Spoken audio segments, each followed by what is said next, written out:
Comecinho da década de 90.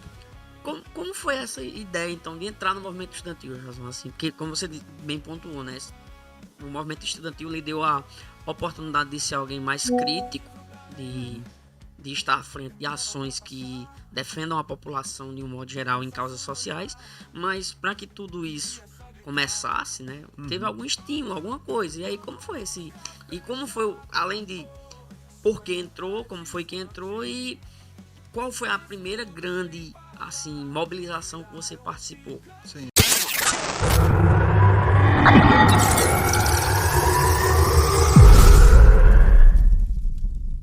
Francisco, veja só, como nós estamos vivendo um período, o início da década de 90 foi um período extremamente bom, eu diria que é um período fenomenal ali da década de 90, a gente tinha acabado de sair de um golpe militar que tinha acontecido em 64, então em 88 a gente estava vivendo aquele período da liberdade, surgimento de movimentos contestadores, né?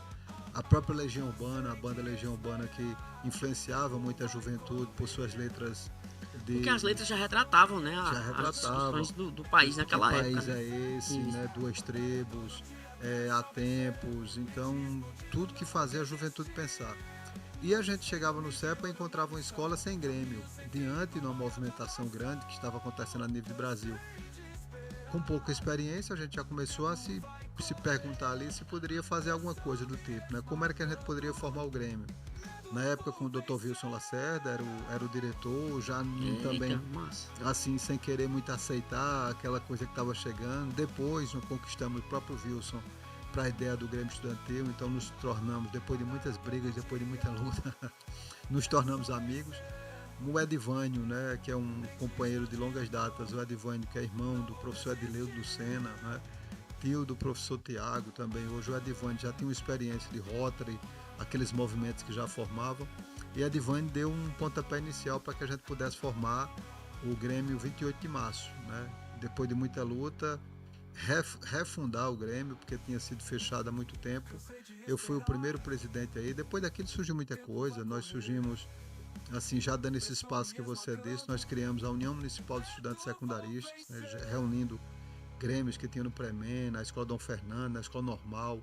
Patos tinha muito Grêmio, tinha um Grêmio lá da Escola José Gomes Alves, em Jatobá. Então, acho que o primeiro passo que a gente deu foi fundar o movimento estudantil a nível de fazer uma integração mesmo. A chapa do CEPA chamava integração e a gente conseguiu formar a União Municipal de Estudantes Secundaristas, que inclusive não existe mais, fechou.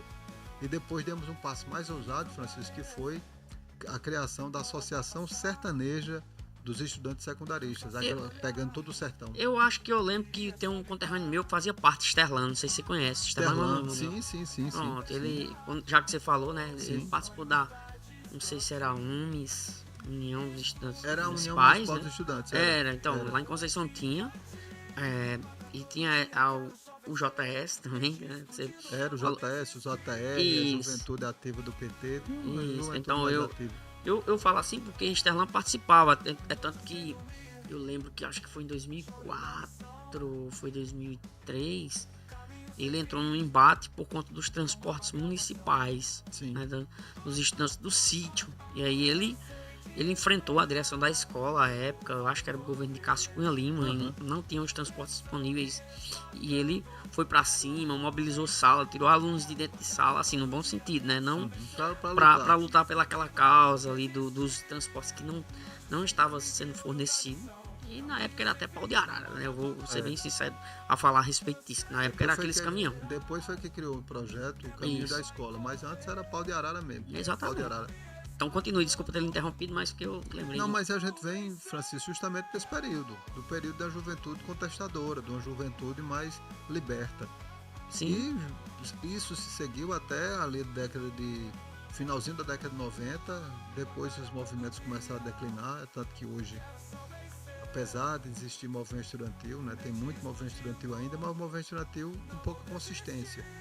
Então, de luta mesmo, de encabeçar, a juventude está muito mais fragilizada no ano 2000 agora, nesse século XXI, mas eu acho que a juventude da década de 90 ela era mais pensativa, mais engajada, mais liberta, talvez por não ter as redes sociais, a gente se comunicava mais, se falava mais, reunia mais. Presencial, né? Era uma coisa mais presencial.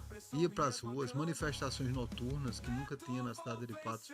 A gente chegou a fazer cerca de 2 manifestações noturnas. Tu imagina a juventude saindo em protesto nas ruas da cidade de Patos à noite. Então nós temos uma capacidade grande e eu venho dessa década. Estou com 50 anos hoje. A década de 90 me fez homem, me fez cidadão consciente. Alguém que pensa, né? E esse é só mais um trechinho do nosso último Pode Conversar, realizado sexta-feira. Se você não é inscrito, já se inscreve aí no nosso canal, deixa o like e aciona a notificação no sininho para não perder nenhum conteúdo como este.